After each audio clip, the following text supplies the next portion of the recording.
बाबा श्री चंद जी की साकी बाबा जी ने जहांगीर के मरे हुए पुत्र को ऐसा क्या कहा कि वह जीवित हो गया। बाबा श्री चंद जी कांधरा बाग के जंगलों में धूना लगाकर बैठते थे। पीछे इस नगर का नाम नानक चक प्रसिद्ध हो गया। बाबा जी के दर्शनों को सब आस पास की संगत आती थी, सबकी मनोकामनाएं पूरी होती थी। तो बाबा जी का जस दूर दूर तक हो रहा था। इधर लाहौर के तखत का बादशाह जहांगीर तो उसका मुर्शद साईं मियां मीर जी अचानक दरबार में बैठे हुए थे। तो बादशाह ने पूछा कि पीर जी, हिंदू राजों और नवाबों का मैं बादशाह हूँ, आपके फकीरों का भी कोई बादशाह है या नहीं। तो साईं मियां मीर जी ने उत्तर दिया कि जरूर है, बहुत महान ताकत वाला है, जपी है, तपी है, हठी है, नेमी है, तो करामांतों का भरपूर सागर है। एक राज की वो तीनों लोगों का मालिक, बादशाहों का भी बादशाह है, जो कि आजकल काधरा बाग के जंगल में तप कर रहे हैं और संगतों को तार रहे हैं। श्री गुरु नानक साहिब जी के बड़े साहिबजादे हैं, तो उनका नाम श्री चंद्र जी है। आप जाकर दर्शन करो। अगर जाने का वक्त नहीं मिलता तो तुम अपने किसी वजीर अहलकार की ड्यूटी लगा सकते हो, सत्कार के साथ आ सकते हैं, पर वो भी उनकी मौज है, आए जाना ही आई। यह भी हो सकता है वो सरब कला समर्थ है, तुम्हारी अगर दिली भावना प्यार में है तो वो तुम्हारी इच्छा पूरी करेंगे। तो कुछ ही दिनों बाद जहांगीर ने एक राजपूत राजे को और अपने एक वजीर को तैयार कर लिया कि एक सुंदर हाथी श्रृंगार के उनकी सवारी के लिए ले जाओ, तो और 2-4 अहलकारों को भी साथ ले जाओ और बाबा श्री चंद जी को बड़े सत्कार के साथ लाहौर लेकर आओ। राजा और वजीर जहांगीर की आज्ञा लेकर 2-3 पड़ावों के साथ काधरा बाग आ पहुंचे। आगे बाबा जी आसन पर बैठे हैं। संगत बाबा जी से वचन विलास सुन सुनकर प्रसन्न हो रही थी। तो बाबा जी भी समझ गए थे कि ये बंदे बादशाह के होंगे। सभी ने चरणों पर माथा टेका, आशीर्वाद भी लिया। तो बाबा जी जान तो गए ही थे, पर फिर भी पूछा कि आओ भाई, तुम बताओ किस तरह आए हो। तो राजपूत राजे और वजीर ने हाथ जोड़कर विनती की कि हजूर, आप जी को जहांगीर बादशाह ने दर्शनों के लिए लाहौर याद किया है, आप चलकर दीदार देकर उस ऊपर मेहरों की नजर पाओ जी। यह हाथी आप जी की सवारी के लिए हाजिर है जी। तो बाबा जी मेहरों में आए और तैयार हो गए। तो वहां पर बैठी संगत को भी कह दिया कि हम लाहौर जा रहे हैं, हमें जहांगीर बादशाह ने याद किया है। हाथी तैयार खड़ा था तो हुक्म किया कि यह हमारी कबली हाथी ऊपर रख लो, पीछे हम भी बैठ जाएंगे। अभी कबली हाथी ऊपर रखी ही थी, हाथी की चीखें निकल गई और टांगे जमीन में धंसती जाने लगी। जब हाथी के ऊपर से कबली उठाई तो फिर हाथी को सुरत आई, फिर हाथी धरती से बाहर आ गया। बाबा श्री चंद जी ने कहा कि जिसने हमारी कबली नहीं उठाई वह हमें किस तरह उठाकर पहुंचा सकता है, इसको ले जाओ, हम कल आप ही पहुंच जाएंगे। यह कोतक देखकर राजा और वजीर और हलकार हैरान हो गए। यह कहा कि यह बाबा जी का चमत्कार हुआ है। तो आज्ञा पाकर सभी लाहौर को परत गए। दूसरे दिन बाबा श्री चंद जी ने भाई कमलिया जी को कहा कि हमने लाहौर पहुंचना है। भाई कमलिया जी उसी समय तैयार खड़े थे, आज्ञाकार थे। बाबा जी कमलिया जी के कंधे पर बैठ गए, वहां से आलोप हुए तो लाहौर पहुंच गए। उधर बादशाह जहांगीर को खबर मिल गई कि बाबा जी आ गए हैं, तो बहुत सारे अहलकारों को साथ लेकर बाबा जी के स्वागत के लिए पंगलवांडी पहुंचे।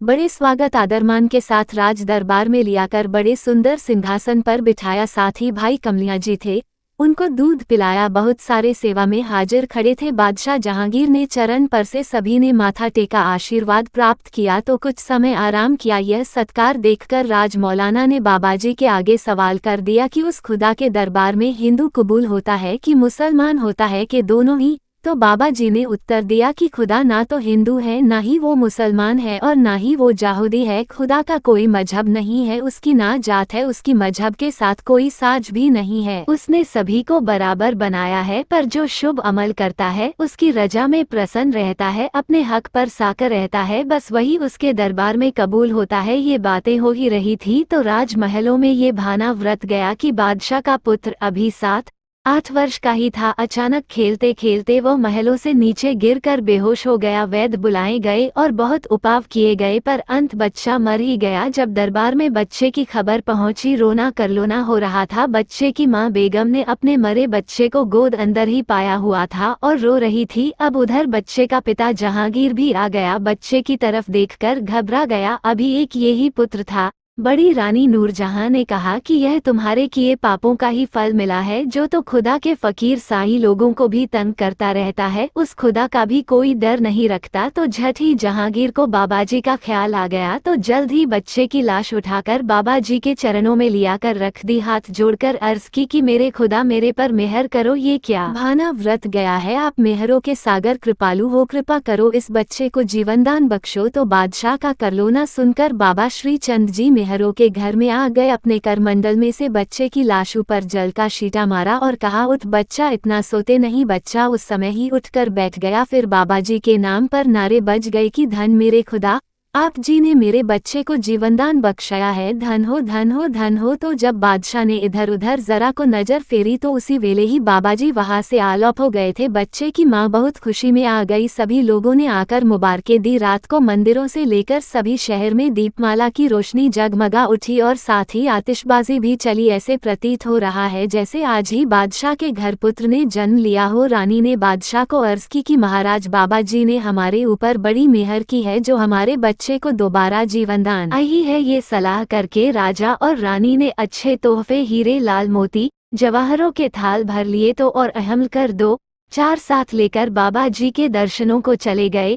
कादरा भाग के जंगलों में से बाबा जी के धूने पर आ पहुँचे। बड़े सत्कार के साथ सजदे किए, भेंटा भे की और बाबा जी के चरणों में बैठ गए। बाबा जी ने कहा कि हम जंगलों के वासी हैं, हमें इन शाही नजरानिया की कोई जरूरत नहीं है, ये तुम वापस ले जाओ। तो बादशाह ने कहा कि मैं आप जी के रहने के लिए सुंदर मकान बनवा देता हूँ। पर बाबा जी ने कहा कि हम एक जगह पर नहीं टिकते, चलते फिरते हैं, किसी बंधन में नहीं है, चक्रवर्ती के तरह सब धरती की यात्रा करते हैं, हमें किसी मकान की जरूरत नहीं है। तो बादशाह ने सोचा कि यह तो बिल्कुल ही त्यागी साधु है जो किसी भी वस्तु की चाह नहीं करते। अब मैं क्या करूं। नजदीक बाबा जी के गाय घास चुग रही थी। बाबा धर्मचंद जी भी थे। तो जहांगीर बादशाह ने गाय की चुराद के लिए 700 विघा जमीन का पट्टा बाबा धर्मचंद जी के नाम पर लिखवा दिया। बाबा जी ने वो भी स्वीकार नहीं किया, पर बादशाह में विनती की कि मेरे खुदा रूप भगवान जियो, मेरी कोई तो दिली ख्वाहिश पूरी होने दो। तो बादशाह की विनती सुनकर और गुरु प्रेमियों के कहने पर कि महाराज आपको जरूरत तो नहीं, पर शाह होरी यह जमीन बाबा धर्मचंद जी को दे रहे हैं, आप जरूर स्वीकार करो तो ये शाह जी का भी मान रह सके। आने वाली बात बाबा जी ने महसूस की और बादशाह निराश नहीं होने दिया और गाय के लिए जो जमीन 700 विघे दी थी उसकी मंजूरी दे दी। फिर बादशाह और रानी बड़े खुश प्रसन्न हुए तो दरबारियों समेत बड़े सत्कार के साथ सजदे करके वापस लाहौर चले गए। प्यारी साध संगत जी, ये बात कहने से संकोच नहीं किया जा सकता कि श्री गुरु नानक देव जी के बड़े पुत्र होने के कारण आप जी भी शक्तियों के भंडार थे, बल्कि गूंगे बोले को सुनन और बोलने का वर देना, मुर्दों को जिंदा करना, राजे रानियों के अहंकार तोड़ने, विचित्र कोतक बताने, बेऔलाद को औलाद की बख्शीश करनी, आस करके आए हर व्यक्ति की आस पूरी करनी आदि बेअंत करामाते बाबाजी में थी। साध संगत जी, इसी के साथ हम आपसे इजाजत लेते हैं, आगे मिलेंगे एक नई साखी के साथ।